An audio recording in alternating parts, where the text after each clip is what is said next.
Hi అండి, అందరికీ నమస్తే. ఈరోజు మీ ముందుకి ఒక వీడియో తీసుకొచ్చానండి. దీని పేరు వచ్చి కతేరా గోధుమ. ఇది వేసవికాలంలో చాలా సలవ చేస్తుందండి. ఇది ఎవరైనా వాడచ్చు, చిన్నపిల్లల కాంచి పెద్దవాళ్ళ దాకా వాడచ్చు. ఇది ఎట్లా వాడాలంటే అండి, ఈ స్పూన్లో ఇది 2 ముక్కలు వేసాను. ఈ 2 ముక్కలు కలిపి ఒక అర లీటర్ లోటా ఉంటే ఆ లోటాలో వేసి వాటర్ దాని నిండా పోసేయండి.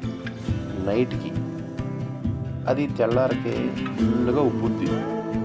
ఇష్టం ఉన్నవాళ్ళు అట్లా తాగొచ్చు, లేదా అందులో చక్కెర వేసుకొని తాగొచ్చు. ఒక అర లీటర్ నీళ్లు పోసుకుంటే ఇదిగోండి, మార్నింగ్కి ఇట్లాంటి గ్లాసులు 4 అవుతాయి. ప్రతి వేసవికాలంలో మేము వాడతామండి. మీరు వాడండి, మీ హెల్త్ని కాపాడుకోండి.